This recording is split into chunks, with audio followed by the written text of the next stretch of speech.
This is the Learner Podcast for the True and Justice. Angka stunting ini nomor 4 terbesar di dunia itu ada di Indonesia.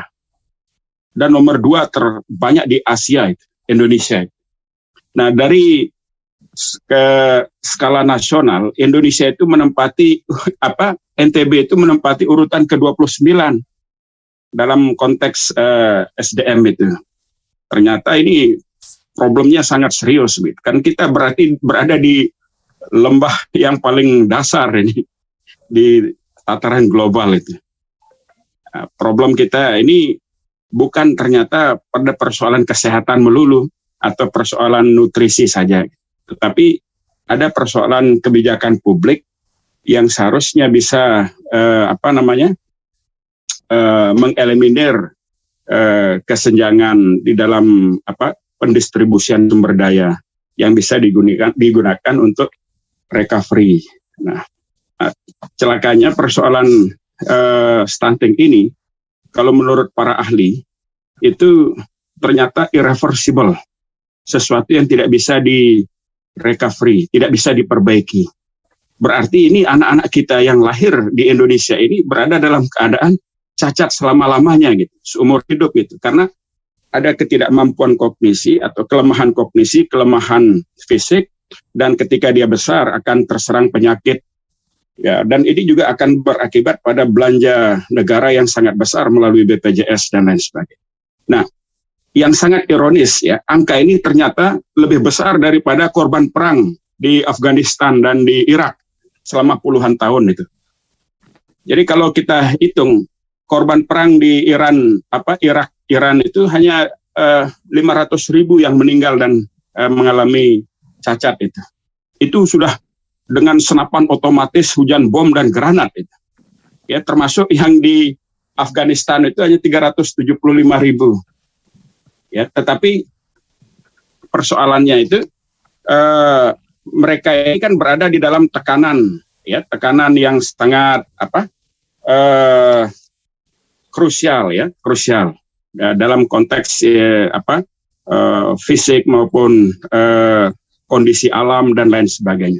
Nah, Indonesia memiliki negara yang sangat potensial, ya, penuh dengan kedamaian, penuh dengan keberlimpahan.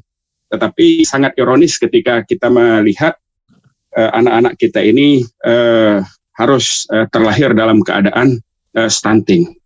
Nah, data ini kan sebetulnya kita dapatkan dari staf wakil presiden yang kebetulan ada bersama kita sekarang, Profesor Purnawan Junadi. Ini sebagai kelanjutan dari pembahasan pada stunting yang pertama itu. Oleh karena itu kita melihat karena begitu seriusnya persoalan ini, ya, bahkan dari sisi hukum, dari sisi kebijakan publik itu sebetulnya sangat berkaitan erat dengan persoalan-persoalan yang melekat di dalam konstitusi, di mana masyarakat Indonesia itu sebetulnya mempunyai hak dijamin oleh konstitusi untuk untuk mendapatkan perlindungan, baik perlindungan terhadap kehidupannya, perlindungan atas kesehatannya, dan perlindungan terhadap lingkungannya yang normal. Nah, oleh karena itu ini juga akan memicu ya persoalan bagaimana pertanggungjawaban negara, ya, pertanggungjawaban konstitusional negara dalam memberikan perlindungan terhadap hak-hak fundamental ini. Nah, oleh karena itu untuk mendapatkan gambaran yang lebih detail terhadap kebijakan pemerintah dalam penanganan persoalan kolektif ini, saya di sini kan kita sudah berkumpul bersama dengan para ahli, ya. Di sini ada Profesor Purnawan Junadi. Kita ingin mendapatkan gambaran makro seperti apa kebijakan pemerintah dalam penanganan stunting ini. Setelah itu nanti akan diikuti oleh tingkat provinsi mengenai kekoherensan kebijakan pemerintah pusat dan provinsi, termasuk nanti dengan data-data atau fakta-fakta yang akan diungkap oleh Profesor Mansur Afifi dari aspek kebijakan ekonomi, pendekatan ekonomi, dan Profesor Pak Dr. Anwar Fahri yang akan mengungkapkan data itu. Selanjutnya nanti Profesor Sobri dari sisi ruminansia itu akan memberikan insight ya bagaimana cara yang paling komprehensif dianggap untuk menyelesaikan persoalan kolektif ini. Baiklah, untuk mengoptimalkan waktu saya persilahkan langsung kepada Profesor Purnawan Junadi untuk menguraikan apa hal-hal yang harus dilakukan oleh pemerintah dalam penanganan persoalan kolektif ini. Mengingat angka stunting itu begitu cukup mencekam dalam banyak hal gitu. Silahkan Profesor Purnawan Junadi. Baik, Assalamualaikum warahmatullahi wabarakatuh. Saya mulai saja, nanti saya tadi lagi cari hasil kemarin presentasi dari Balitbank tentang SSGI 2021. Apakah Pak Fahri sudah dapat belum Pak Hamzah? Angka 2021 stunting. Kalau belum nanti saya sebenarnya ada di laman Balitbankes ya. Nanti saya coba download ya dalam pembicaraan. Tapi saya mau mulai dulu aja ya kan. Sebenarnya kan pemerintah serius memang semenjak 2018, 2017 lah ya. 2018 itu sebenarnya kalau menurut rencana RPJMN kita mentargetkan stunting di akhir jangka panjang ini di 2004 adalah 19 ya. 19. Ya, jadi artinya 19%, artinya dari 100 balita ada 19 yang terkena stunting. Tapi Pak Jokowi ingin kita lebih ambisi ya. Yaitu menjadi 14. Artinya tidak bisa kita business as usual ya. Kenapa 14? Karena memang taruhannya adalah nasib bangsa Indonesia di 2045. Karena kalau stunting itu, maka tidak hanya banyak penyakit ketika masih kecil, jadi ya, tapi dampaknya juga terhadap kompetensi bangsa di bangsa-bangsa di dunia gitu. Karena mereka yang stunting itu secara gampangnya Pentiumnya itu Pentium lama gitu ya. Pentium zaman mungkin 10 tahun yang lalu gitu. Sehingga tidak bisa mengelola ya kompetensi yang lebih kita yang makin kompetitif ya antar bangsa nanti, terutama juga dengan kemajuan teknologi ya di 2045. Nah, itu kenapa Pak Jokowi meminta kita harus bekerja lebih keras ya. Nah, sebenarnya sudah dirancang Pak dari segi kebijakan ya, dari 2018 itu keluar yang namanya Strategi Nasional Stunting. Mungkin Pak Hamzah sudah biasa itu ya. Jadi Strategi Nasional Stunting yang terdiri atas 5 pilar ya kan. Jadi pilar pertama itu adalah komitmen. Dan komitmen ini bukan hanya presiden atau wakil presiden ya. Jadi termasuk juga komitmen dari bupati dan kepala desa. Karena pemerintahan kita akan pusat, kabupaten, dan desa. Ya kan? Jadi, lalu dibentuk tim percepatan penurunan stunting ya di Wapres. Jadi zaman sebelum Pak Ma'ruf Amin, jadi zaman Pak JK ya. Nah, karena Pak JK nggak ngerti stunting, ya kan, maka dia cari istilah Indonesia. Sebenarnya Kompas kan ngusulin Tenkes, tapi juga Tenkes aneh juga menurut saya. Maka dia bilang yang lebih gampang ditangkap adalah anak kerdil. Padahal itu beda juga, anak kerdil itu bukan stunting lah, beda ya, karena beda dari urusan patofisiologisnya lah. Tapi paling nggak menggambarkan mereka yang stunting itu gambarannya pendek atau sangat pendek. Tidak berarti, ini jangan disalahartikan, mereka yang pendek itu mesti stunting. Nah, kan selalu dia pakai contoh adalah ya Pak JK sendiri kan pendek.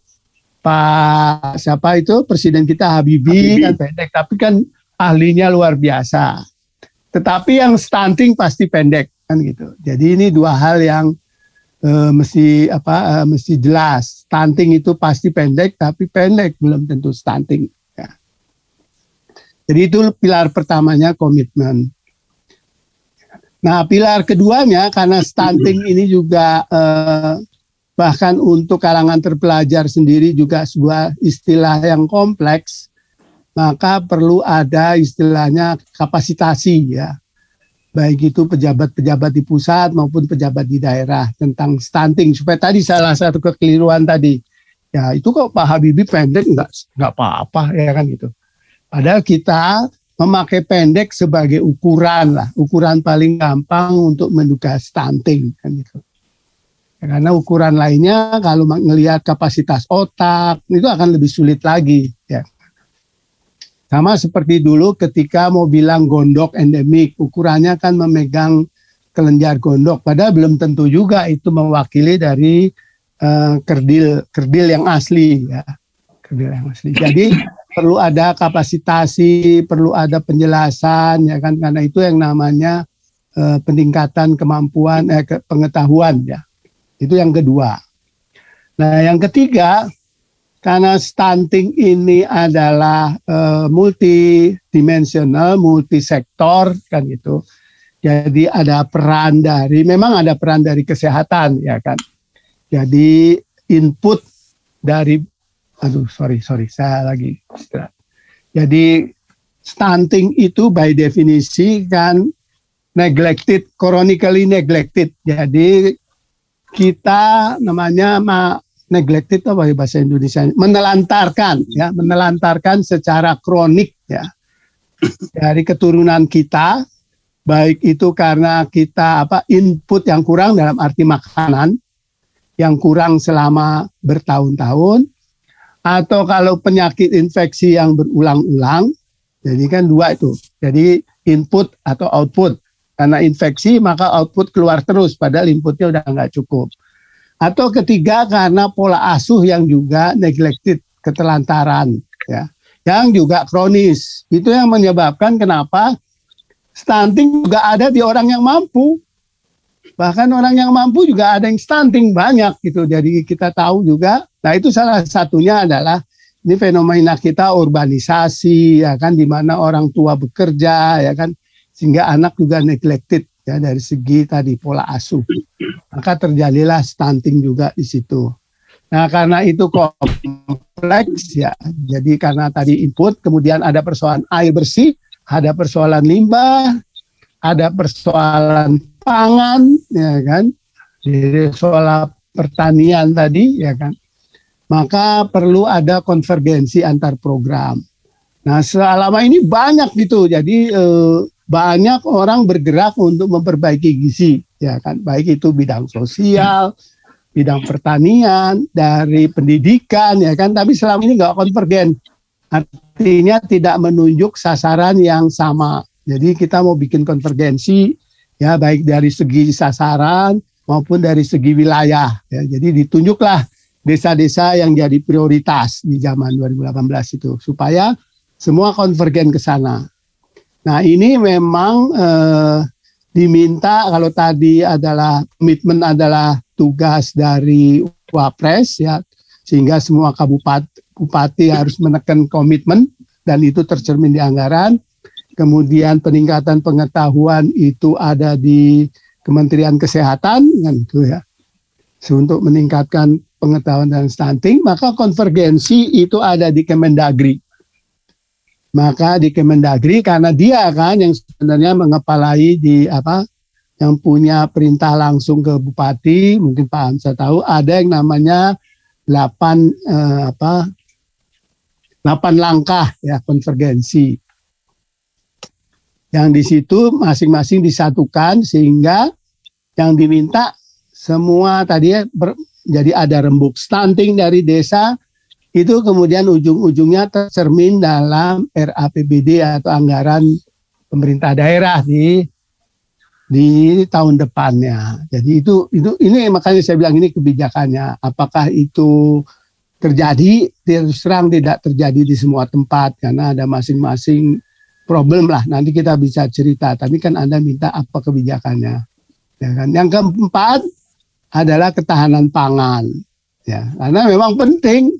Apapun yang Anda lakukan, kesehatan sudah jalan, air sudah bagus. Kalau nggak ada yang dimakan, sama juga secara kronik akan jadi stunting. Nah, harus dibedakan kronik, artinya bertahun-tahun. Beda dengan gizi buruk yang sifatnya akut. Ya. Stunting ini karena kronik orang nggak kerasa. Beda dengan gizi buruk orang langsung lihat keempat.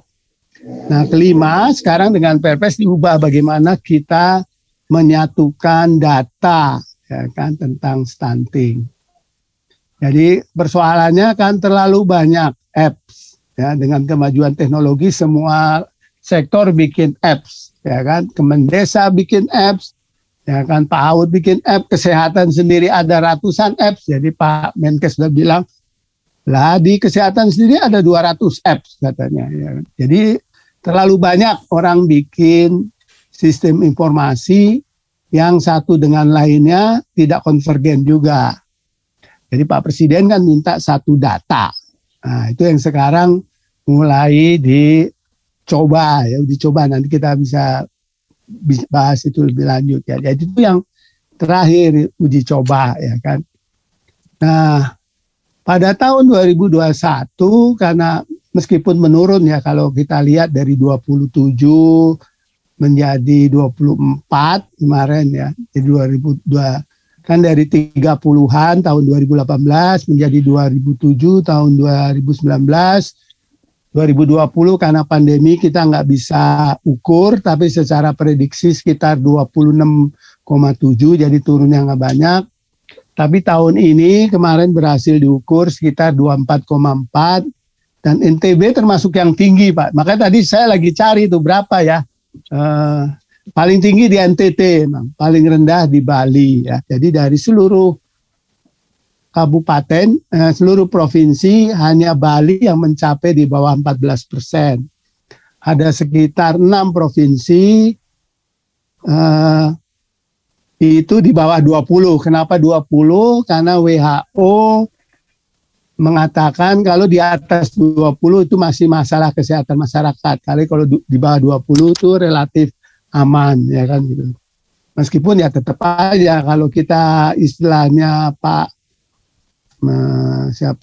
Husni ya kan, tidak boleh seorang pun yang terkena stunting ya kan. Apa kita mau anak kita terkena stunting? Kan nggak boleh juga ya kan. Jadi sebenarnya meskipun secara makro nggak masalah, tapi secara moral is not justifiable kan gitu ya. Jadi kita harus usahakan. Maka dulu kan terkenal NTB no gibulkur kan, tidak ada yang gizi kurang atau buruk. Tapi mudah-mudahan slogan itu juga tercermin di tadi komitmen, di anggaran, di kerja bersama, juga di ketahanan pangan. Itu kan yang tantangan kita di daerah kan itu. Nah, tahun 2021 mungkin Pak Presiden gergetan, jadi dia menunjuk BKKBN sebagai komandan lapangan. Ya kan, karena memang sebenarnya BKKBN juga punya problem juga di lapangan, mungkin Pak Hamzah tahu ya, karena memang beda dengan Kemenkes yang punya grid yang kuat. Ya, meskipun itu sebenarnya aparat daerah di kabupaten, artinya ada dinas kesehatan yang di mana-mana cepat kuat. KB itu kan praktis nggak ada bunyinya di kabupaten. Ya. Ya, kalau orang bilang malah kadang-kadang itu wilayah anak tiri KB, karena ada yang nyampur dengan pemberdayaan perempuan, ada yang nyampur di pertanian, macam-macam tuh Pak Hamzah di berbagai kabupaten KB itu nyampurnya, ya kan? Dan seringkali juga anggarannya nggak begitu bagus. Tapi sekarang dengan komandan lapangan BKKBN itu yang sekarang diperkuat. Itu satu, jadi komandan lapangannya BKKBN, tugasnya tadi menyatukan data. Yang kedua, kebijakannya pindah. Jadi bukan fokusnya ke stunting, mungkin yang paling perlu ya. Jadi mulai sekarang fokusnya adalah keluarga yang beresiko stunting, yang sebenarnya sudah diusulkan sejak lama. Kenapa berisiko stunting? Karena begitu stunting udah sudah sulit lah ditolong lagi sepertinya. Jadi artinya kerusakan sudah terjadi, the damage has been done. Ya kan? Jadi misalnya bayi lahir itu stuntingnya 22%, sekarang masih 20-an juga. Artinya begitu lahir dia sudah stunting, artinya sudah ada malfungsi dari otaknya. Kalau kita bilang otak dibentuk 80% ketika lahir, ya kan, maka itu menjadi masalah kita. Kita artinya anak Anda lahir dengan Pentium yang sebenarnya sudah bukan yang terbaru. Apalagi kalau neglected lagi selama 2 tahun, ya kan gitu, sehingga akan tetap stunting ya. Jadi itu ya. Jadi kita harus bergerak ke sebelum terjadi stunting. Karena itu yang namanya resiko stunting. Nah, kemana bergeraknya? Kalau dulu istilahnya adalah 1000 hari pertama kelahiran, 1000 HPK, 1000 hari pertama kelahiran itu artinya mulai dari hamil, ya sekitar 1/3 dari 1000, kan gitu. Dan 2/3-nya di usia begitu lahir sampai 2 tahun. Itu memang periode kritis untuk kita bisa melakukan perubahan. Di atas 2 tahun praktis sudah tidak bisa dilakukan apa-apa, kan gitu. Stunting has been done, ya kan. Tapi kalau kita ngomong kayak tadi, resiko stunting, maka kita harus bergerak ke lebih hulu lagi. Di mana lebih hulunya? Nah, itu peranan BKKBN di keluarga merencanakan keluarga. Jadi BKKBN bekerja sama dengan Kementerian Agama ya untuk menandai mereka-mereka yang akan menikah nih. Jadi catin, calon pengantin ya. Nah, calon pengantin itu targetnya akan diperiksa gizi dan HB-nya. Praktisnya gitulah. Jadi tinggi badan, berat badan, lingkar lengan maksud saya, dan HB. Kalau dia anemi, kalau dia juga tadi kurang gizi, maka akan dilakukan treatment. Ya. Sehingga ketika nikah dalam kondisi yang lebih baik. Ya. Jadi 3 bulan. Ya. Jadi karena itu BKKBN merencanakan istilahnya pendamping keluarga. Nah, dia sudah melatih 600.000 ini. Sekarang ini Desember Januari ini melatih 600.000 pendamping keluarga di 200.000 desa. Artinya setiap desa minimal ya ada satu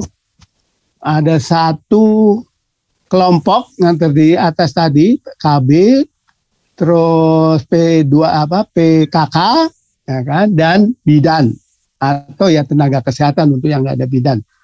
Minimal kalau desanya besar ya lebih dari 1, sehingga ada desa yang punya 3 kelompok ya, kita bilang tim pendamping keluarga, istilahnya BKKBN ya, TPK, tim pendamping keluarga, yang di training nanti dia akan mendampingi keluarga tadi ya, untuk melihat remaja, melihat KB mereka dari keluarga itu, melihat dari tadi kalau ada yang mau menikah kan gitu, melihat juga kalau yang ada mulai hamil supaya segera ke dinas kesehatan kan gitu.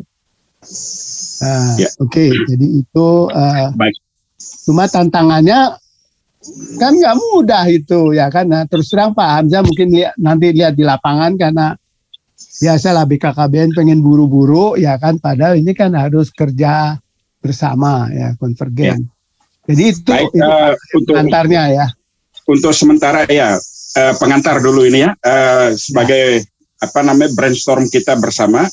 Jadi pola kita ini dialog saja, diskusi bebas, kawan-kawan bisa raise. Kita nggak usah bilang salah benar lah. Iya betul. Kita menyempurnakan lebih baik. Betul. Bagaimana cara kita mengatasi persoalan ini secara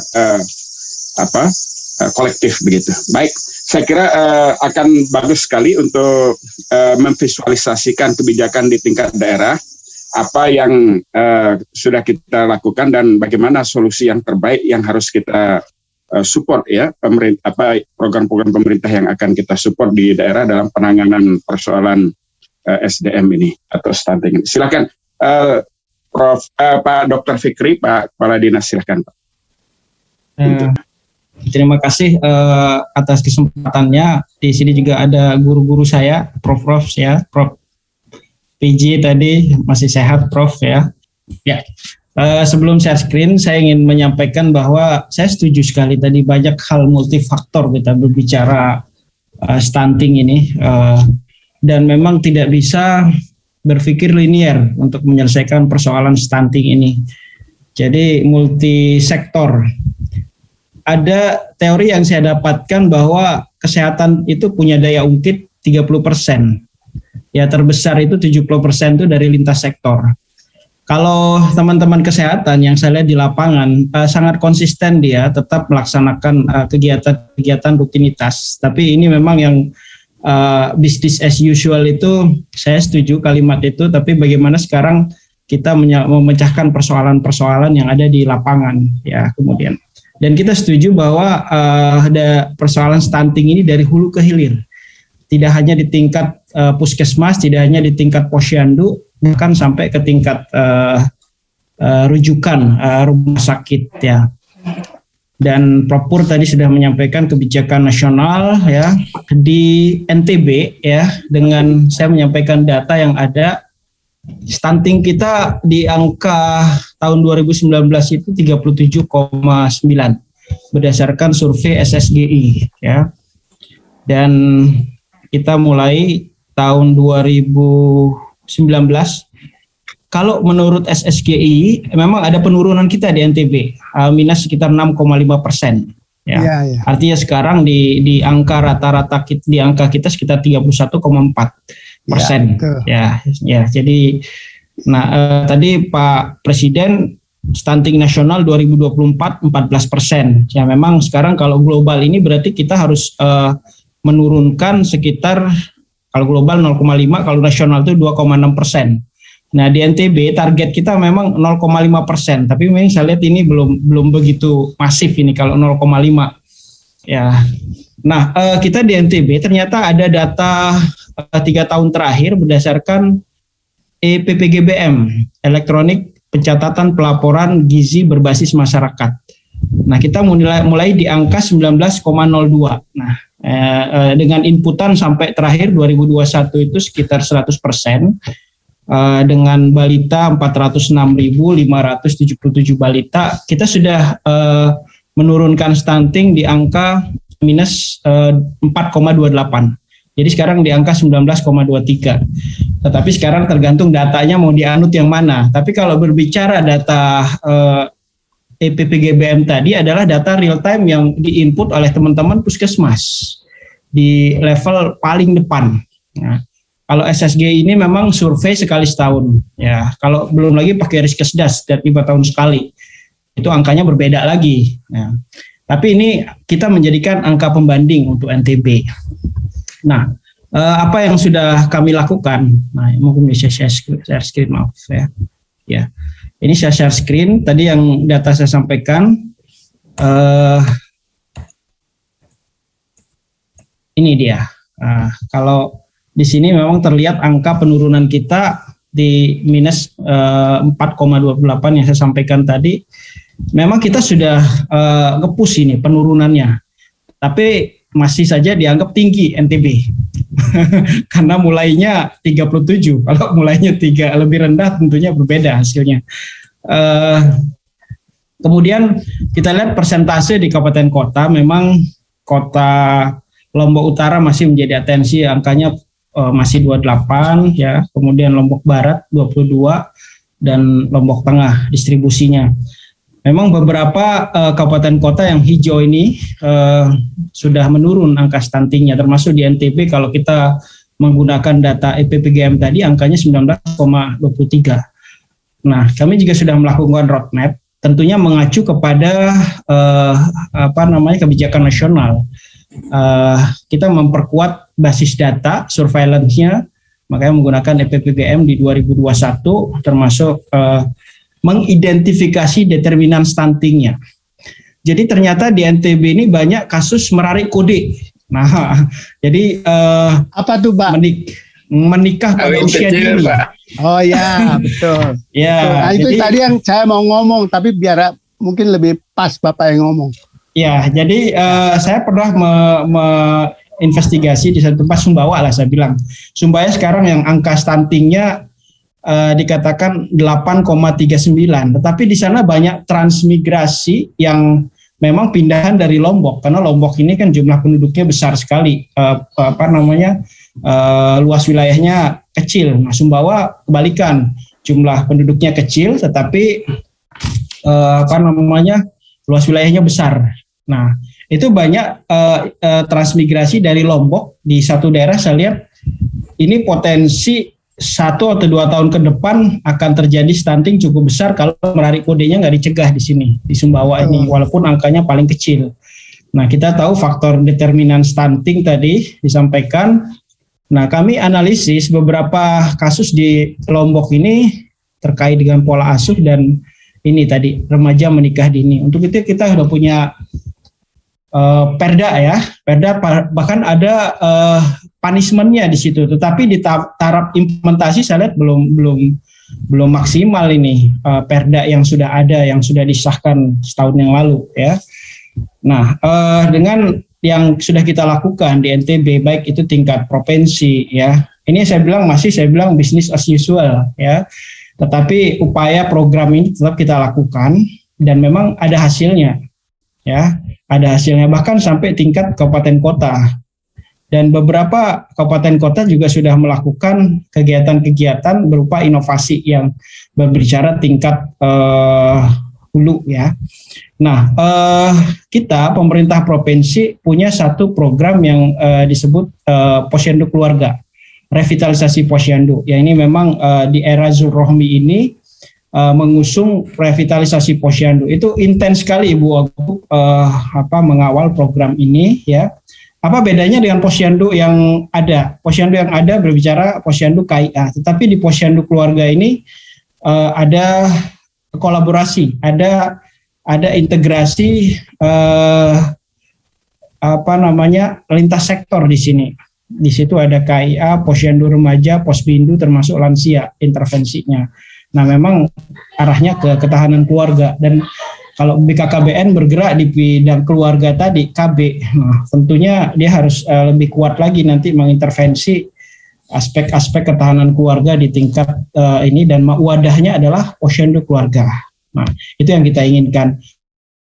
Untuk tahun ini kita sudah target kita semua Posyandu di NTB ini kita buat menjadi 100% Posyandu Keluarga. Yang penting semangatnya dulu. Ini kuantitasnya ada 7.581 Posyandu yang sudah kita konversi menjadi Posyandu Keluarga. Semangatnya ada ini. Tinggal kita perkuat dari aspek kualitas tahun ini, dan support anggaran juga sudah diberikan oleh pemerintah provinsi. Nah, sampai ke tingkat kabupaten ini tentunya. Tidak gampang ini, karena provinsi nggak punya wilayah nih. Kalau nggak kuat dia intervensinya di tingkat provinsi, wilayah pun nanti beberapa potensi yang tadi bagus, stuntingnya bisa jadi meledak lagi. Kalau beberapa faktor determinan itu tidak kita intervensi konsisten. Jujur saya sampaikan di NTB ini banyak kegiatan-kegiatan yang sudah kita lakukan, tetapi konsistensi, mempertahankan konsistensi lintas sektor itu nggak gampang ya. Jadi contoh misalnya yang Prof. Pur sampaikan tadi, kita sudah melakukan kegiatan konvergensi yang disampaikan tadi, melibatkan banyak lintas sektor, tapi ternyata tidak gampang dari sisi implementasi. Contoh ini saya sampaikan ya, contoh di paling belakang ini ada, memang kita punya perdes di situ, kemudian memanfaatkan dana desa untuk revitalisasi Posyandu. Ada kegiatan-kegiatannya di sini, dari penyediaan air bersih yang disampaikan Prof. Pur tadi, dari aspek sanitasinya, termasuk intervensi makanan bergizinya, termasuk bagaimana Posyandu ini dinaikkan kualitasnya, termasuk di sini insentif kader. Dan kegiatan-kegiatan inovasi di beberapa kabupaten, misalnya nggak boleh ada stunting di satu tempat. Ini kita sudah mulai di aspek terdepan ini, di tingkat desa sampai ke Posyandu ini. Dan ini harus kita perkuat. misalnya ada Gebrak Bimantika, gerakan masyarakat Bima anti stunting ya. Inovasi ini kita dorong dan kita berikan reward ini memang termasuk kegiatan-kegiatan di masing-masing kabupaten kota. Intinya kegiatan ini bagaimana stunting ini bisa diintervensi sebenarnya. Ya, tetapi konsistensi perlu kita lihat juga di sini terkait ini. Nah, saya kembali lagi sedikit menyampaikan bahwa desa memang punya peran yang sangat strategis di sini, karena yang punya wilayah desa itu teman-teman puskesmas memang bekerja ya, tetapi kalau kekuatan desa ini kita bisa maksimalkan, konsistensinya tetap jalan, dan penganggaran dari dana desa juga punya kepentingan untuk SDGs ya di bidang stunting ini. Tentunya akan lebih kuat lagi kolaborasi kerjasama lintas sektor itu. Konvergensi yang disampaikan Prof. Pur, jujur saya sampaikan ini masih kita di tataran dokumen.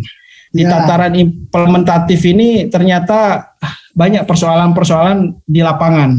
Nah, ini mungkin yang perlu dilihat dari sudut pandang akademisi atau prof-prof yang melihat ini di mana ini sasaran strategisnya, sehingga sasaran tembak itu benar-benar kita bisa goal gitu loh. Jadi juga melibatkan misalnya dana CSR dan lain sebagainya, beberapa sudah melakukan ya. Jadi ini mungkin secara singkat yang ingin saya sampaikan, lebih banyak kita diskusi saja dengan paparan yang saya sampaikan tadi. Terima kasih. Terima kasih Pak Dr. Fikri. Saya kira untuk mengkoherensikan data-data dan program-program yang halo? Pak, itu saya kirim di grup di Zoom. Itu buku saku SSGI ya. Itu ada seluruh kabupaten di Indonesia di situ. Iya. Ada. Ini angka dari SSGI supaya bisa buat bahan. Panduan ya. Baik, terima kasih Pak. Mungkin untuk memvisualisasikan data lapangan itu saya kira menarik kalau misalnya case-case seperti yang ada di Lombok Timur dan di Sumbawa itu bisa ditampilkan melalui hasil penelitian yang pernah dilakukan oleh Pusat Penelitian Kependudukan dan Pembangunan Universitas Mataram. Di sini ada Profesor Mansur Afifi dan Dr. Anwar Fahri. Barangkali untuk memvisualisasikan lebih detail, kita beri kesempatan dulu pada Pak Anwar Fahri untuk mengemukakan hal-hal penting apa yang sudah ditemukan atau fact finding yang terkait dengan persoalan apa yang menjadi ancaman, apa yang menjadi hambatan, apa yang menjadi core problem, apa yang seharusnya diadres di dalam penanganan stunting menurut hasil penelitian yang telah dilakukan.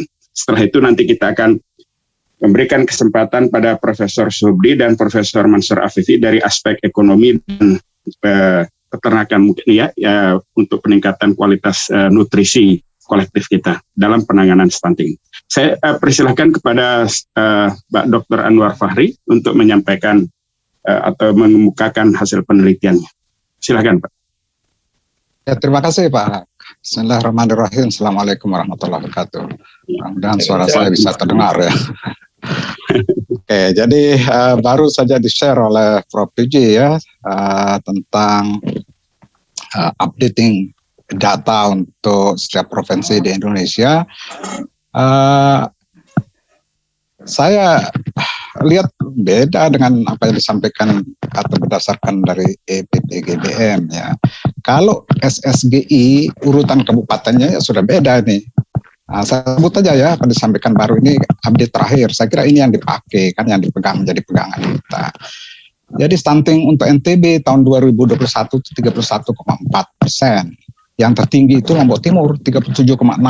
Ini konsisten dengan hasil yang dimunculkan dari Riskesdas ya, baik 2013 maupun 2018. Kemudian Lombok Utara menyusul dengan 34%. Lalu Lombok Tengah 32, Dompu 31,5, Bima 30,4, Sumbawa 29,7. Nah ini yang menarik Sumbawa ini. Pernah pada tahun PSG 2017 tiba-tiba Sumbawa paling tinggi. Jadi hitam waktu itu dipetakan ya. Ternyata agak curiga ya waktu kita melaksanakan beberapa studi terkait dengan status gizi balita, Baduta balita itu tidak pernah Sumbawa ini paling terpuruk ya, tetapi di PSG 2017 paling terpuruk ya, bahkan di atas Lombok Timur. Tapi 2018 dengan Riskesdas ini berbalik, Lombok Timur yang lebih tinggi, kemudian Sumbawa di bawahnya. Sekarang nomor 6. Jadi SSGI ini kelihatan 3 sumber data yang beda sekali. Jadi kita yang mana pertama, yang mana kita pegang. Dalam perencanaan kan evidence base itu ya mesti yang reliable lah yang kita pegang ya. Persoalan sumber data ini kan juga membingungkan di berbagai level. Apalagi saya dan Prof. Mansur kebetulan sama-sama melakukan ini pada tahun 2019 ya. Tematik waktu itu kita memang ambil stunting dan multiple burden, triple burden ya waktu itu ya, kita identifikasi. Jadi di kabupaten di Provinsi NTB, dan karena tertinggi di Lombok Timur dan Sumbawa, kami ke 2 kabupaten itu sampai melakukan observasi pada level bawah ya, sampai ke desa. Jadi kami minta coba dari kecamatan yang terendah di kabupaten yang dinyatakan 2 terendah itu, mana desa-desa yang terendah, kami turun ke sana dan memang menemukan terjadi pada level rumah tangga, pada level community terjadi multiple burden ya, double burden, kadang triple burden, quadruple bahkan begitu. Yang jelas itu multiple burden of malnutrition. Dan bahkan ada yang sinyalemen, karena kami kan banyak melakukan kualitatif analisis ya, termasuk mencoba RCA di Lombok Timur. Sebenarnya ada hasil RCA Lombok Timur ya. Disebutkan bahwa kita ini bingung mulai dari konsep, kemudian data mana yang dipegang. Lalu ini apa nih program spesifik pada level kami di level bawah ini yang nampak bagi mereka itu adalah program-program aksi yang ada itu pada level provinsi, pada level kabupaten, tapi tidak menukik ke bawah gitu. Jadi bahkan ada kepala desa ya di suatu desa mengatakan, saya heran masyarakat kami ini sudah cukup, kenapa dibilang paling tinggi stuntingnya gitu. Apalagi beliau ini kan agak pendek ya, mungkin agak seperti saya ini kan stunted saya ini gitu ya. Jadi apa cara mengukur standar sebagainya, hal seperti muncul hal itu ya. Jadi begini, tadi sudah disampaikan oleh Prof. Pur bahwa ini multidimensional. Dan juga untuk menelaah, tadi Dr. Fikri mengatakan kita perlu mengetahui determinants. Saya pikir ini multi-level determinants. Harus dilihat dari aspek makro, meso, dan mikro. Mikro itu pada level desa dan pada level rumah tangga, saya melihatnya ya. Kemudian meso, bolehlah kita lihat kabupaten. Kemudian pada makro itu provinsi ke pusat. Saya kira ini harus tiga-tiga kita lihat. Sementara yang di bawah ini agak bingung. Mereka mengatakan kami tidak pas untuk melakukan intervensi atau perbaikan-perbaikan kalau hanya mengacu pada ketentuan-ketentuan yang bagi mereka tuh rada formal begitu ya.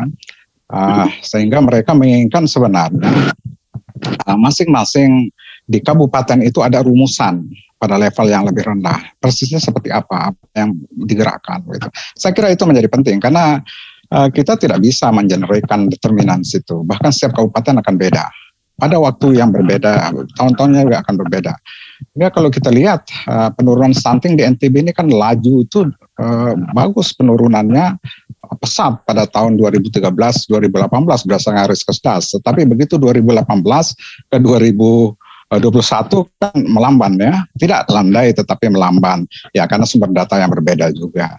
Termasuk juga mereka mengatakan stunting yang kita fokuskan ini baduta atau balita. Saya kira ini perlu juga dipertegas ya. EPP GBM ini perlu ditegaskan yang mereka keluarkan nanti angkanya itu adalah angka stunting baduta atau balita.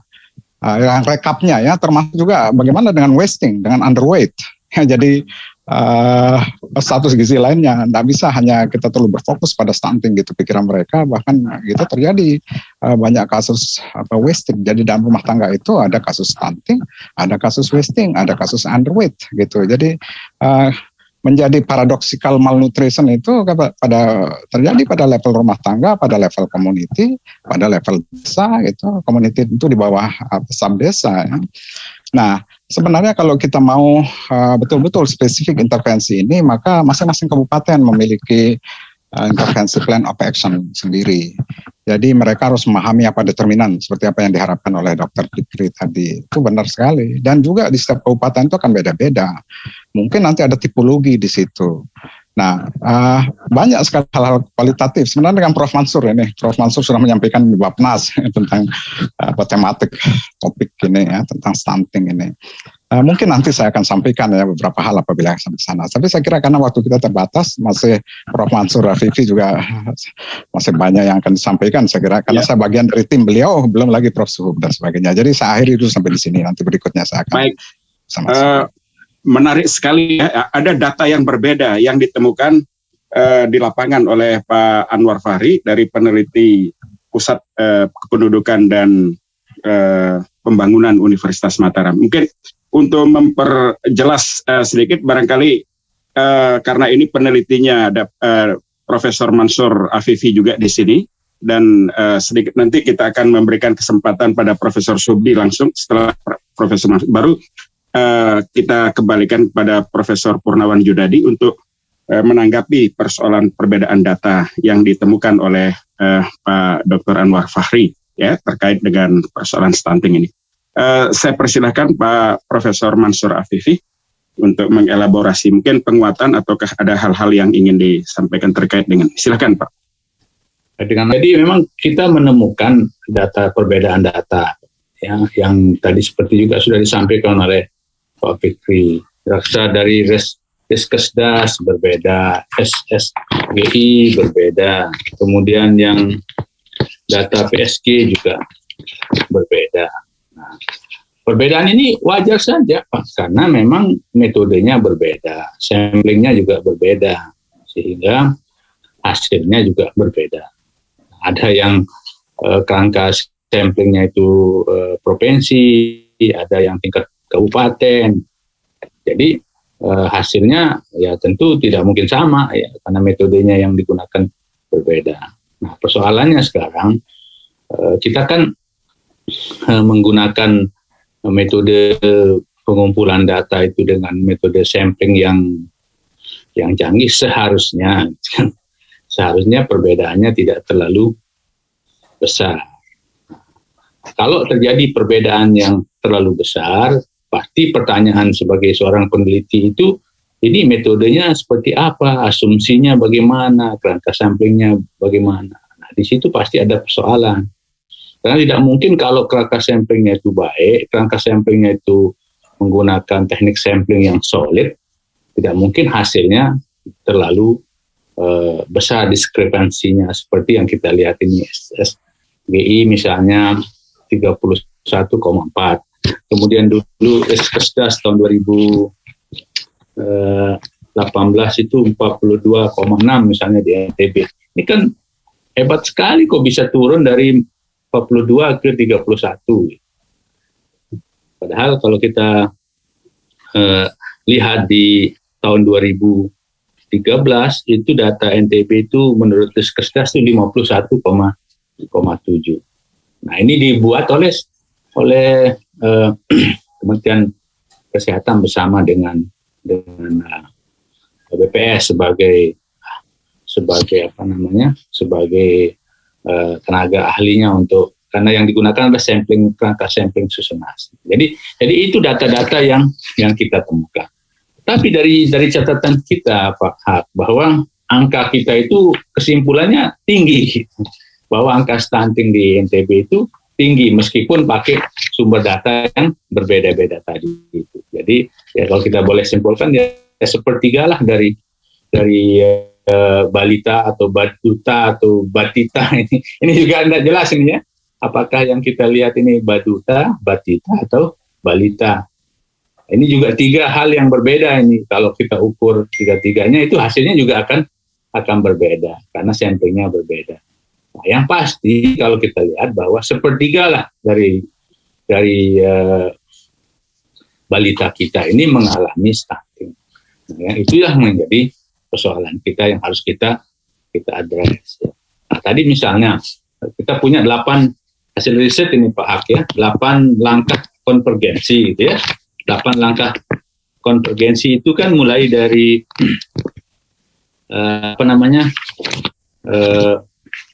penyusunan Analisa program, situasi mulainya. analisis situasi ya Pak ya, sampai ke evaluasi. Nah di desa itu belum sampai 8 langkah itu dikerjakan. Pada tahun 2019 misalnya baru sampai 4, baru sampai pembuatan peraturan ya, peraturan Perbuk sama peraturan bupati dan peraturan wali kota. Belum ada upaya untuk intervensi. Intervensi pun pada tahun 2019 itu baru rencana mau menggunakan dana desa pada waktu itu, dan itu dana desa sampai bulan September belum bisa dilaksanakan. Jadi yang dana desa tadi juga sudah disampaikan oleh Pak Fikri, mungkin tahun 2020 ini sudah lebih baik ya kondisinya Pak Fikri ya, bahwa kegiatan pemberian makanan tambahan di desa itu sudah bisa, yang dulu rencananya 4 kali dalam 1 bulan. Tapi itu juga kalau dilihat dari segi metode atau strategi menurunan angka stunting juga tidak efektif. Sekarang dikasih makan cuma 1 kali seminggu, sama pemerintah apa mungkin selesai urusan stunting ini? Itu kan nggak masuk akal juga. Mohon maaf, ini itu tidak masuk akal ya. Bahwa stunting itu kan yang menyebabkan bukan hanya soal pasti food intake-nya, tapi kalau food intake cuma sekali seminggu yang layak gitu, ya nggak akan mungkin bisa selesai. Mestinya persoalannya lebih komprehensif dilihat dari aspek rumah tangga, aspek kemiskinannya, kalau tadi misalnya aspek kesehatan lingkungan, kemudian kan ada beberapa itu kaitan dengan konsumsi gizi, pola asuh, pelayanan kesehatan lingkungan. Kan itu yang harus diintervensi gitu, 4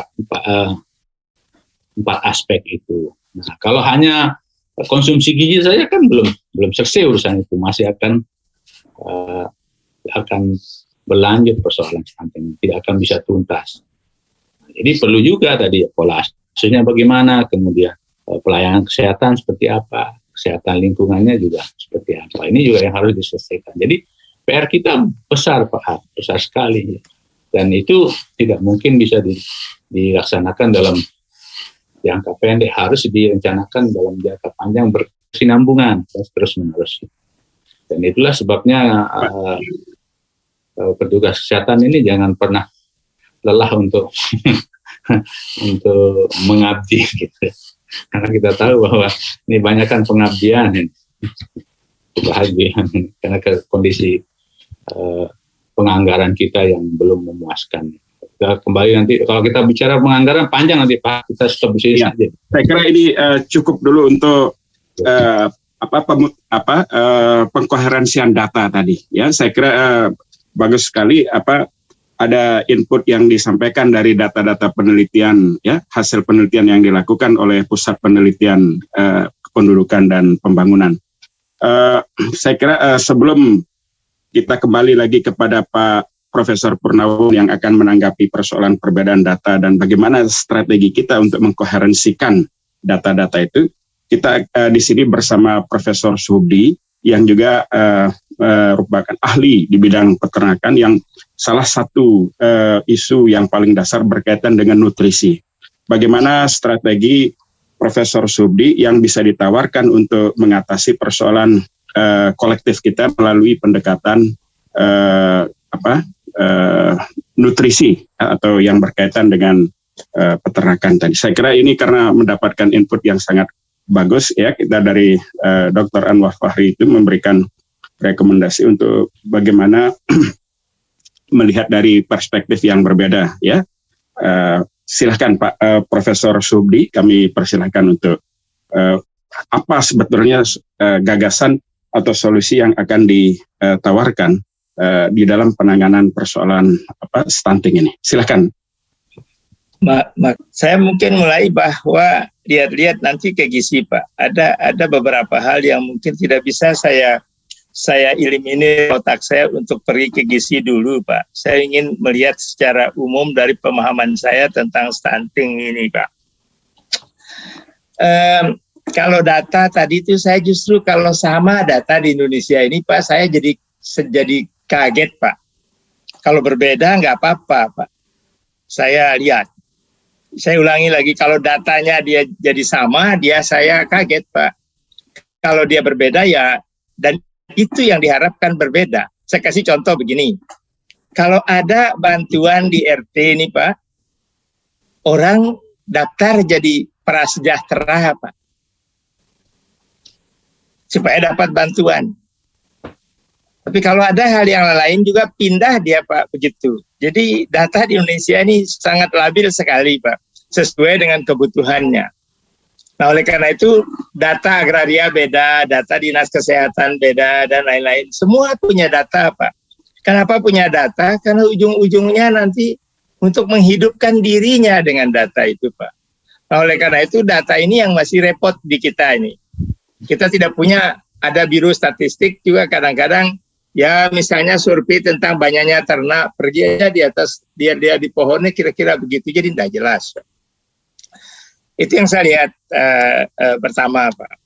Nah kemudian dari penjelasan Prof. Peggy tadi, kemudian Pak Kepala Dinas Kesehatan, kok kita ini sebenarnya kita yang mengerti ini yang ngomong tentang stunting Pak.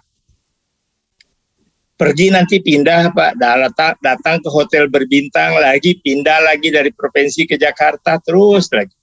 Tambah lagi nanti dengan supaya keren-keren saya bilang musrembang katanya Pak. Ya saya ada teman saya sering memelesetkan musrembang itu musyawarah keren hasilnya mengambang Pak. Ya, jadi saya ulangi lagi, musrembang itu musyawarah keren hasilnya mengambang. Kita yang berbusa-busa mulut kita ini mengomongkan stunting, tapi orang stunting itu sendiri tidak ngerti dia kalau kita bicarakan Pak. Karena tidak pernah kita libatkan mereka dalam pembicaraan. Yang ngomong profesor semua, kemudian staf ahli presiden, mereka di sana itu tidak ikut-ikut Pak. Tidak paham dirinya kalau kita omongkan.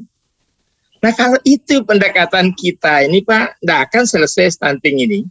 Bahkan saya catat di sini, pertanyaan saya, apakah stunting ini sengaja diawetkan atau bau dibakar hangus, Pak? Pertanyaan saya, mau diawetkan atau dibakar habis? Nah, saya justru memilih mungkin jawaban saya kalau ditanya diawetkan. Sama dengan kita di INTB ini, kita bilang IPM kita nomor 33 dari bawah, Pak. Diawetkan. Supaya apa? Supaya tetap pada negara ini membantu Indonesia, kemudian ada negara lain membantu. Padahal Pak Habibie itu, Pak Hak itu kan sudah profesor. Masa tetap kita dibilang bodoh karena IPM 33, kan nonsen. Tapi ini dipelihara supaya tetap menjadi proyek. Nah kalau stunting ini dipertahankan jadi proyek, Pak, awet dia. Nggak akan selesai stunting ini. Padahal stunting itu gampang banget menurut saya, Pak. Saya ingin memulai untuk melihat Pak, nanti berakhir ke gizi. Kalau kita orang Muslim, Pak, itu difirmankan, Pak. Ketika kita Idul Kurban misalnya dari Ismail itu, Pak, yang mau dikorbankan sebenarnya itu revolusi gizi, Pak, diganti dengan gibas atau domba. Nah, sudahkah kita memahami itu sebenarnya? Kalau semua orang Muslim itu melaksanakan itu, tidak nunggu 1 tahun sekali, tapi Pak Hak setiap pagi mungkin 1 tray ke tetangga belakang telur misalnya dikasih itu. Pak Habibie juga, Prof. PJ juga, Pak Anwar Fahri juga, tidak usah nunggu setahun Pak korban. Cukup saja dengan membagi telur saja kita insya Allah Pak stunting hilang. Sedekah dengan telur, zakat dengan telur, gitu loh. Pak, itu yang simpel banget kita lakukan. Oh insya Allah Pak, tidak ada stunting itu. Nah, kalau kita melihat ini tadi angka, terutama yang dilakukan oleh Dinas Kesehatan, normatif sekali Pak. Itu dari tahun ke tahun istilah itu mentereng sebenarnya, ujung-ujungnya proyek juga nantinya. Berhentilah Pak, stop. Bahkan saya bilang kalau boleh mohon maaf Pak Habibie sama Pak Anwar, berhenti penelitian Pak. Berhenti penelitian karena ketemu angka itu lagi dan beda-beda angkanya Bapak Bisnup. Saya tadi komen dengan Pak Anwar Fahri pagi hari. Saya keberatan Bapak menyebut orang Sumbawa stunting. Karena kami, Pak, di tahun 60-an sudah jadi dokter dan jadi jenderal dari kampung saya, Pak. Dan menyumbang kepada negara Jakarta itu, Pak, semua sapi kita, kerbau kita diantar untuk gizi orang Jakarta. Saking banyak kita punya gizi, Pak, kita kasih ke sana itu. Jadi tidak ada orang Sumbawa itu gizi kurang. Nah kalau terjadi stunting katanya, itulah saya bilang berhenti riset karena nanti dicari-cari angka itu ketemu gitu loh. Nah, ini intermezzo saja saya dengan Pak Pipi ini. Nah kemudian kalau kita mau melakukan hal yang lain gitu Pak, mungkin kita perlu membangun apa yang disebut di benak saya itu bukan posyandu Pak Kepala Dinas, tetapi bengkel stunting Pak. Bengkel stunting. Kalau mesin rusak, Bapak bawa ke bengkel, apanya yang rusak dilakukan gitu. Nah sekarang di sana, di bengkel stunting itu dibangun di setiap mungkin dusun, lalu isinya harus hadir orang stunting di dusun itu, di situ. Kemudian ada government di situ, ada toga toma di situ, ada polisi, ada pelukis, ada artis, ada edukator, ada LSM, ada orang biro statistik. Pertama-tama berfungsi itu Pak, orang pelukis.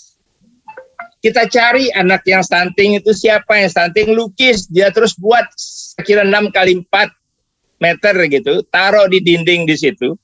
Kemudian taruh kayak calon bupati dan calon gubernur di pinggir jalan, taruh namanya. Ini stunting keluarga ini gitu loh. Pasti dia malam-malam dia hilangkan itu Pak, dia malu, berhenti, dia besok akan berusaha tidak stunting. Nah kita ini tidak begitu Pak. Kita cari rapat-rapat supaya membicarakan stunting itu.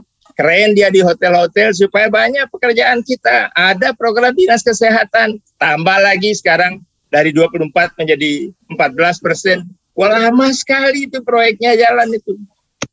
Lama pendekatannya.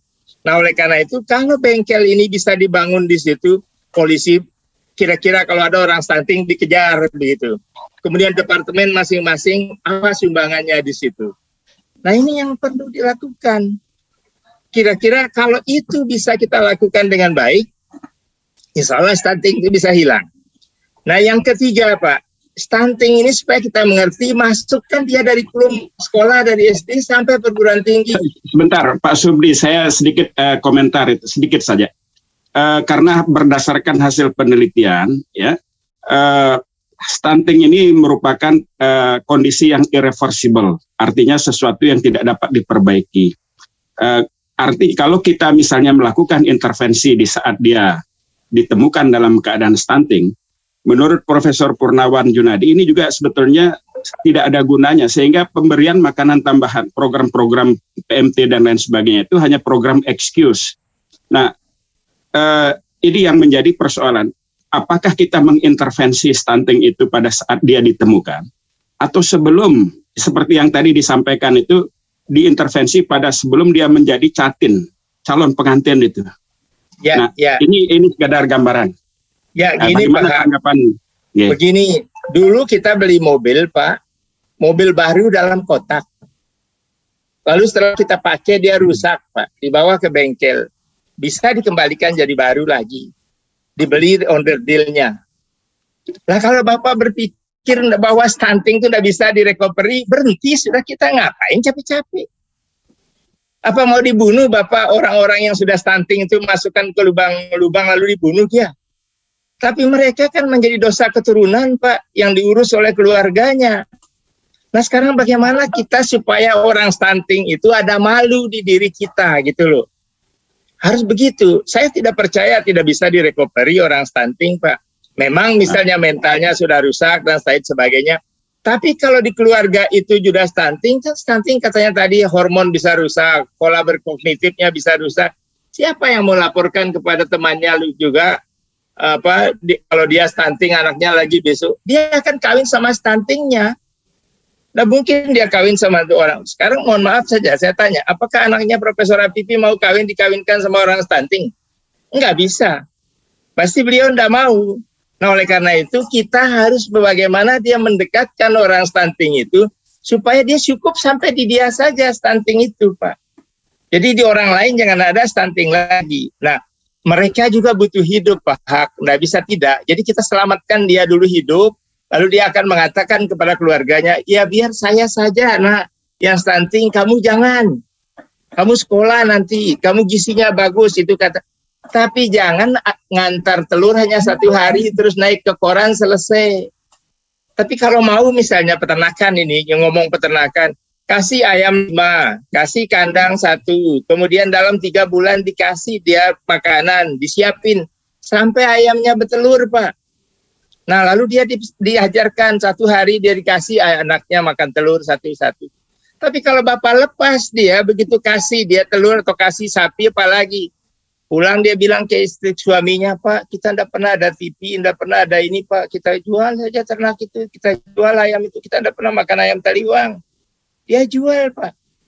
Nah, oleh karena itu kita kan harus ada pembenahan mentalitas orang stunting itu.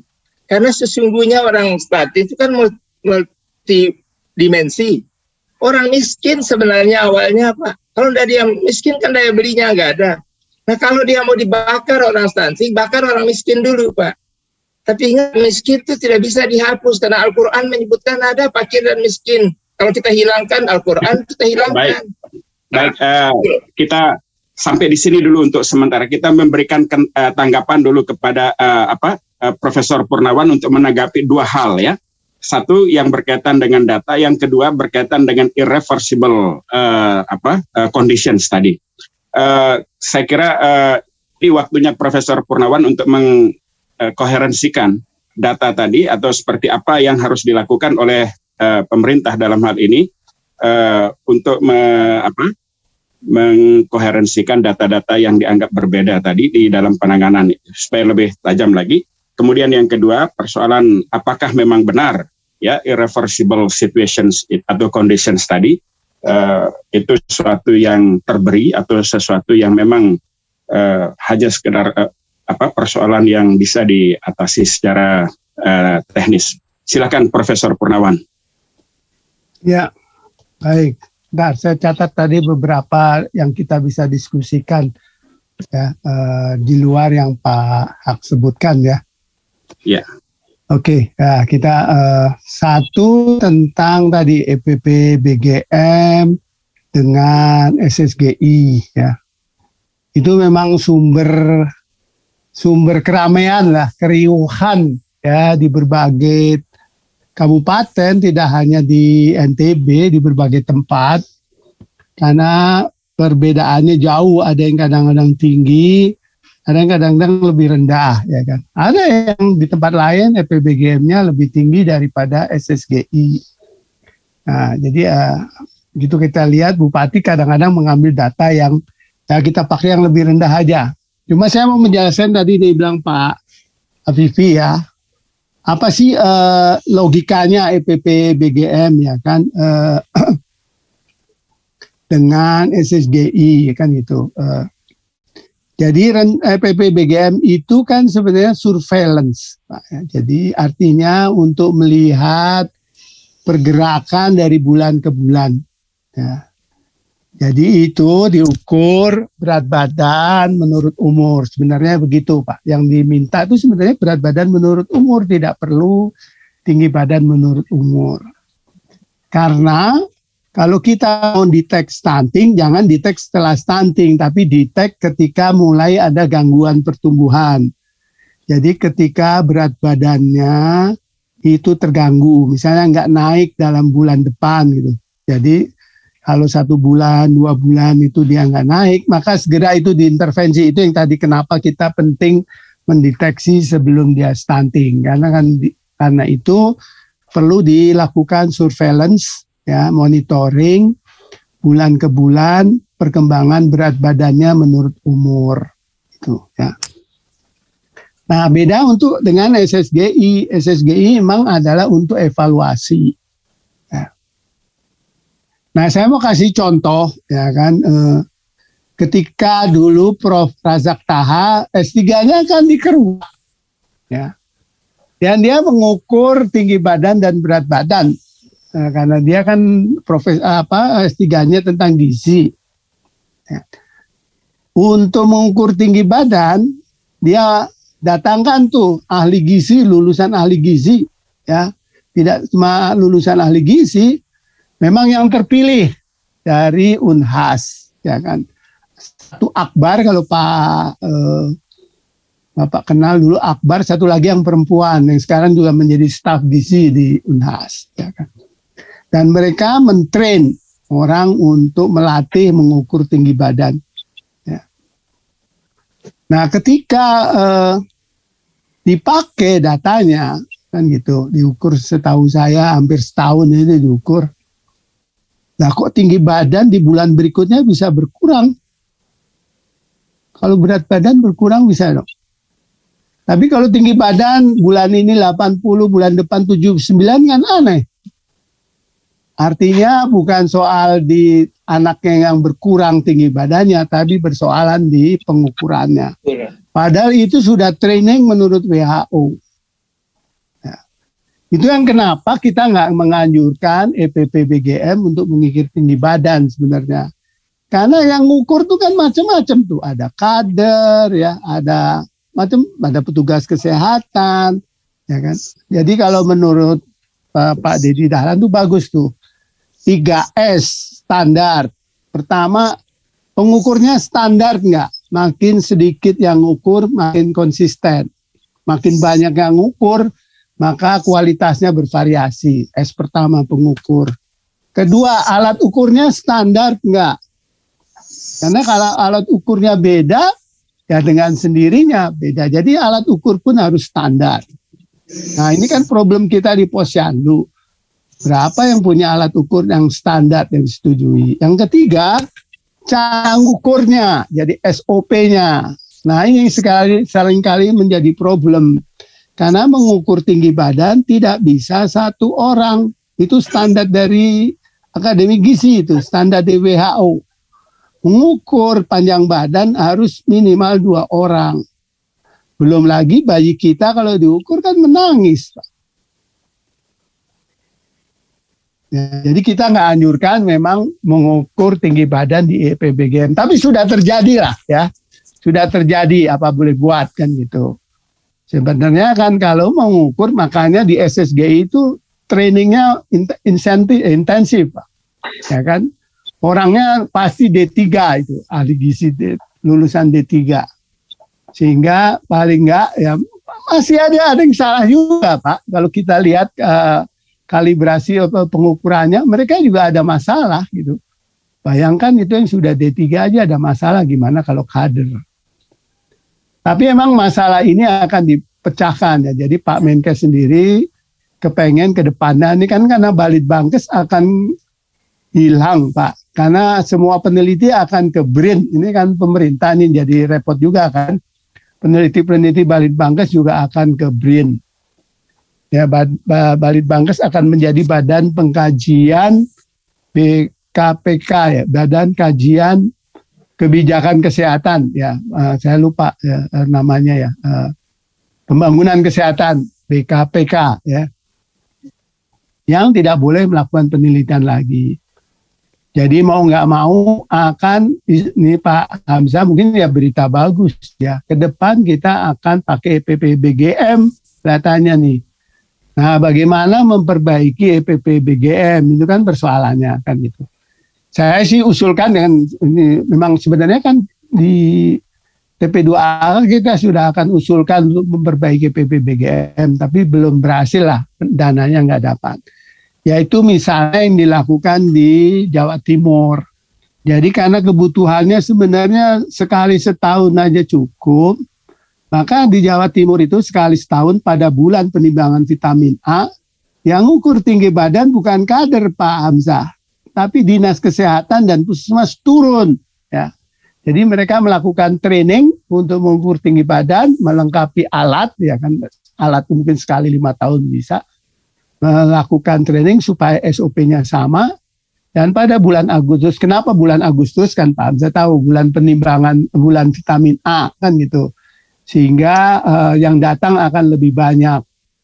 Nah, nanti itu yang kita pakai sebagai ukuran dari stunting, sehingga tidak akan ada lagi keributan ya, karena beda angka gitu ya. Secara bulanan kita tetap dapat dari berat badan, secara evaluasi kita dapat. Nah, itu yang saya usulkan sih, masih belum sebenarnya, tapi suara ini sudah saya menemukan kemana-mana ya. Salah satu usulannya kan gitu. Nah, jangan lupa stunting tuh nggak bisa turun mendadak. Ya kan? Jadi emang betul Pak Afif itu. Nggak bisa itu dalam setahun turun dari 44 turun jadi 20 gitu ya. Pasti ada yang salah di pengukurannya lah begitu. Ya. Di berbagai literatur itu ya turun banyak ada. Ya, turun banyak, tapi kita lihat memang programnya itu kalau dilihat corresponding ya. Jadi artinya kenapa di wilayah ini turun? Oh, karena ada tadi perbaikan di air bersih. Ya kan, limbah status limbahnya naik. Tadi pembagian telur ya setiap hari jalan kan gitu. Imunisasinya terjadi perbaikan kan gitu. Jadi kan karena peranan imunisasi kan juga banyak tadi supaya tidak terjadi infeksi kan gitu. Baru kalau gitu pantes ada terjadi penurunan gitu. Tapi kalau itu nggak berubah terjadi penurunan, nah ini mohon maaf seperti yang terjadi di Gorontalo kan gitu. Turun banyak, tapi kalau dilihat programnya sama-sama aja kan gitu. Jadi kan orang bertanya kenapa bisa turun kan gitu. Itu yang pekerjaan yang kita lakukan sebenarnya kalau diundang Prof. Acha bisa jelaskan itu ya. Karena dia yang melakukan analisis ya data dari berbagai kabupaten di berbagai provinsi atau kabupaten lah di seluruh Indonesia ya. Dia yang punya gitu ya. Nah, yang kedua soal apakah kita fokus ke baduta atau balita tadi ya? Nah, ini berkaitan dengan tadi pertanyaan soal stunting atau resiko stunting. Ya kan? Kalau kita mengukur prevalensi, maka acuannya balita, karena memang itu supaya diperbandingkan dengan seluruh negara kan itu. Tapi kalau kita ngomong intervensi, nah ini berkaitan dengan Pak Subi tadi, kita memang terbatas pada 1000 hari pertama. Ya, HPK 1000 hari pertama kelahiran. Ya kan? Artinya sampai baduta. Karena memang secara akademik, artinya secara penelitian, setelah baduta susah sekali untuk mengembalikan stunting. Ya, kalau mau dibilang irreversible, tapi kan tadi ya. Jadi itu biayanya akan sangat mahal, ya kan, akan kembali ke intensif, ya pelayanan intensif yang hanya bisa dokter anak dan rumah sakit yang melakukan, bukan tidak bisa. Tapi itu pun juga jadi pertanyaan, apakah worthwhile? Ini bukan kita nggak boleh, boleh aja, tapi kan persoalan dari negara atau provinsi atau kabupaten kan dana terbatas. Kalau dana terbatas, kita kan mesti pakai yang cost efektif. Itu menolong siapa kan gitu. Jadi menolonglah di 1000 hari pertama kelahiran, karena itu yang relatif cost efektif. Yang lebih efektif di mana? Yang tadi yang dibilang Pak Hamzah, yaitu mencegah sebelum stunting kan gitu. Jadi itu memang problem NTB nih Pak Hamzah, sudah terkenal itu, perkawinan anak sangat tinggi ya.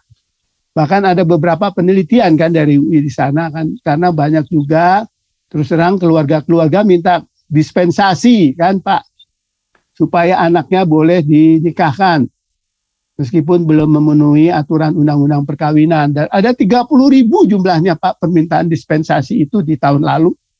Ya, jadi itu penelitian dari kajian wanita dari UI itu, ya, yang meneliti wilayah IPI, wilayah NTB itu.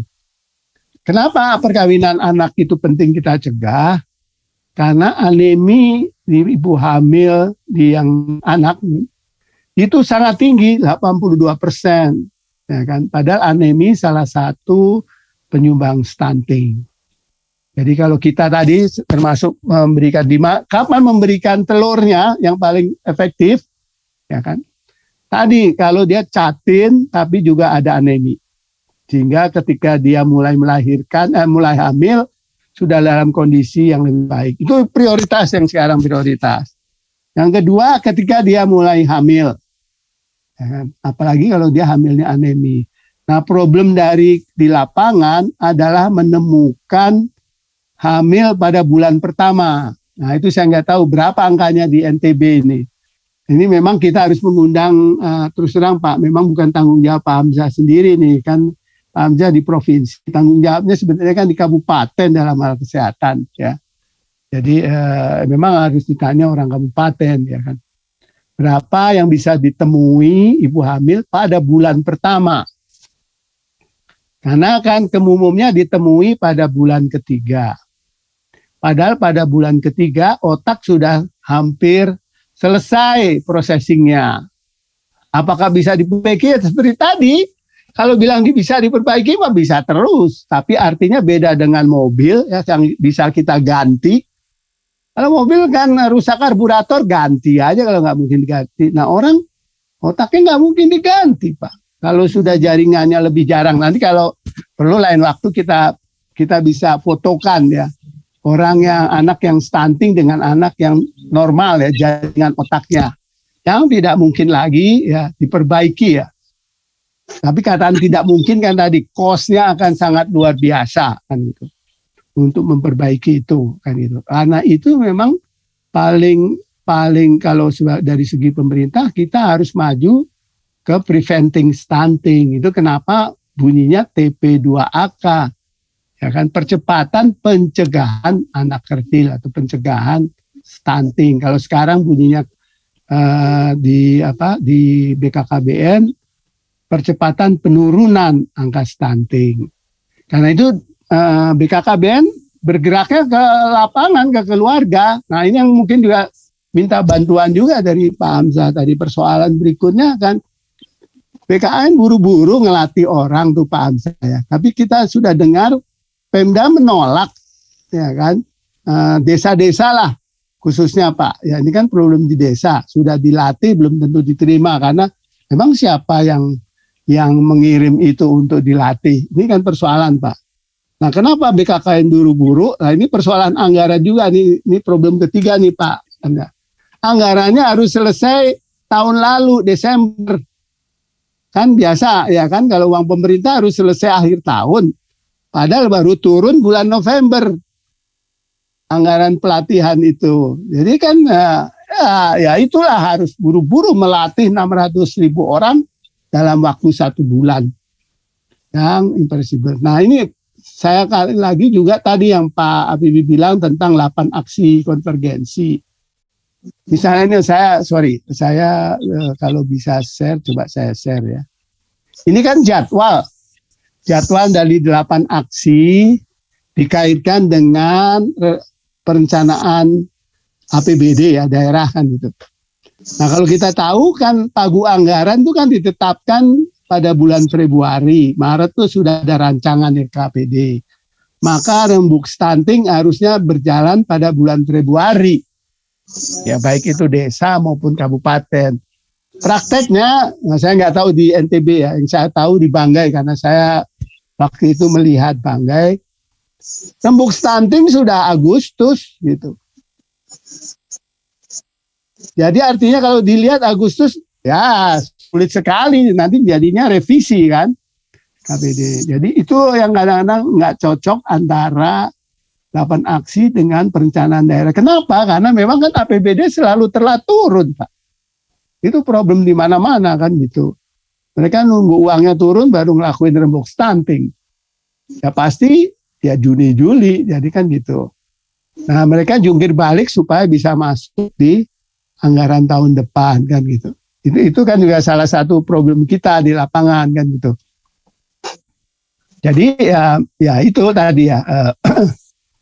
Kemudian tadi tentang tim pendamping keluarga ya kan. Tim pendamping keluarga ini kan di training mendadak, tapi kan mereka harus mendapat staf atau stempel maksud saya dari kepala desa kan gitu. Karena mereka akan mendatangi keluarga ini. Keluarga demi keluarga memang sangat jadi seperti yang dibilang Pak Mapsubi ya, akan mendatangi keluarga betulan ya. Dan itu sudah ada datanya. Jadi mereka tahun lalu itu kan melakukan istilahnya adalah pendataan keluarga Indonesia ya. Saya nggak tahu prakteknya, tapi itu kan mereka dapat. Ya, jadi setiap keluarga itu sudah tercatat di situ. Nah, ini kita ngomong tadi ya, banyak data tercatat di situ, termasuk apakah keluarga itu bagaimana tentang komposisinya, ya kan? Apakah ada bayi, ada yang hamil dan sebagainya, ada yang mau menikah, ya. Dan itu yang menjadi prioritas. Jadi itu yang akan didampingi sehingga selama sampai tahun 2004 setiap bulan mereka akan mendatangi itu, sehingga mudah-mudahan itu akan lebih termonitor. Dan jadi persoalan ya kan, memang ada anggarannya untuk mereka datangi tiap bulan. Itu enggak pertanyaan itu ya. Jadi pasti ini akan tahun ini akan lebih ramai lah, karena akan lebih mendarat ke keluarga-keluarga. Nah, apakah kita sudah ada orang yang tadi diminta maaf saya namanya Pak Subdi ya, tentang gambaran anak-anak stunting, ya kan?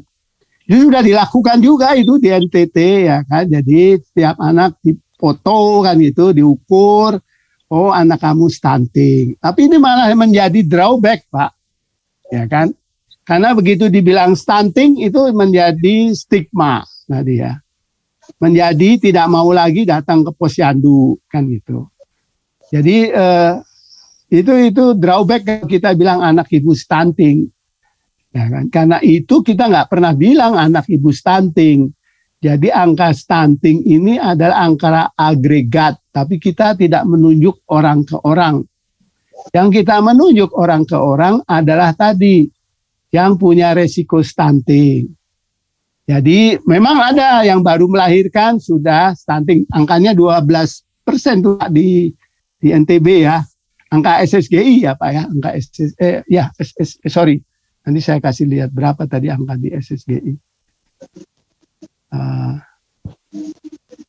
Ini kan angka, saya mesti balikan lagi. Nanti deh, saya kalau ketemu daripada nanti terganggu pembicaraan saya datanya. Oke. Jadi itu kenapa mulai tahun ini kita selama ini salah nih. Sudah betul kita tidak melakukan kepada mereka yang stunting, karena begitu stunting adalah menjadi rehab, ya kan? Begitu rehab maka harus di puskesmas yang punya perawatan, dan itu mungkin harus dikirim juga ke rumah sakit yang punya dokter anak. Kita bergerak ke arah hulu istilah public health-nya. Kalah dari deteksi dini. Deteksi dininya apa? Deteksi dini yang bakalan stunting kan tadi. Yaitu orang-orang yang nggak dapat aksi eksklusif, orang-orang yang makanan tadi ya, makanan pengganti ASI-nya mungkin nggak bagus ya gitu, sehingga itu masih bisa diperbaiki. Anak-anak atau balita yang imunisasinya nggak lengkap dan sehingga belum terjadi stunting. Nah ini betul kata Pak Fahri, kita perlu 3 Pak memang ya. Jadi kalau Anda lihat di SSGI itu keluar semua itu. Stunting, wasting, dan under apa tadi Bapak bilang? Underweight. Tapi itu menyatakan problem yang berbeda Pak. Stunting itu tanda ada malnutrisi kronis. Saya bilang sih bukan malnutrisi, kita neglected, kita menelantarkan secara kronis. Kalau wasting itu artinya akut, ya kan? Jadi terjadi secara akut. Kalau underweight itu kombinasi. Jadi kalau kita punya angka underweight yang di bawah di atas normal, artinya kita punya problem 2 itu, akut dan kronis. Yang beda sendiri penanganannya. Nah, kalau akut memang bisa seperti bengkel. Ya kan?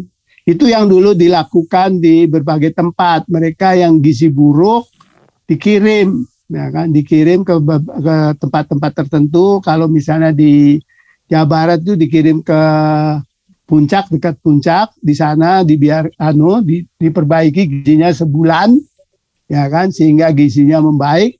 Tapi saya bilang begitu balik Kalau nggak ada lagi tadi perbaikan dari keluarga, ya balik lagi gizinya jelek lagi kan gitu. Jadi memang perbaikan gizi ini ya harus terus menerus.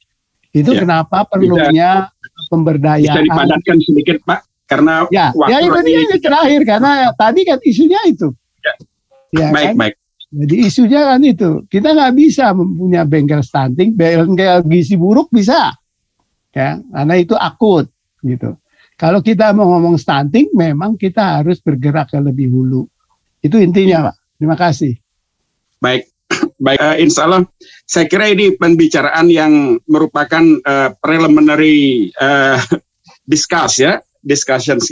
Karena kita pasti akan melihat ada potensi-potensi isu yang sangat relevan untuk didiskusikan kembali dalam rangka memberikan atau mencari solusi yang terbaik bagi persoalan kolektif ini. Jadi sebagaimana yang telah disampaikan itu ada persoalan data tadi sudah dielaborasi, kemudian gagasan-gagasan yang disampaikan Profesor Subdi itu sudah juga dikomentari oleh Profesor Purnawan.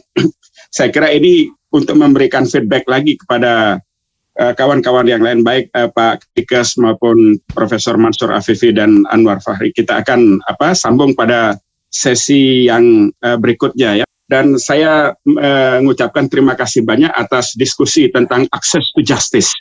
Ini adalah bagian dari access to justice yang kita perjuangkan untuk seluruh masyarakat kita yang selama ini mungkin terancam dengan persoalan yang terkait dengan stunting ini. Apalagi dia merupakan orang-orang yang diabaikan selama bertahun-tahun ya nutrisinya itu sehingga menjadi stunting ini. Ini satu terminologi yang sangat menarik apabila kita kaitkan lagi juga dengan persoalan pertanggungjawaban konstitusional negara atau pemerintah dalam penanganan persoalan anak-anak bangsa ini.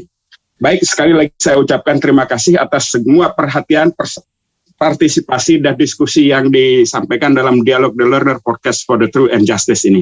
Kita akan jumpa pada sesi yang berikutnya. Wassalamualaikum warahmatullahi wabarakatuh. This is the Learner Podcast for the Truth and Justice.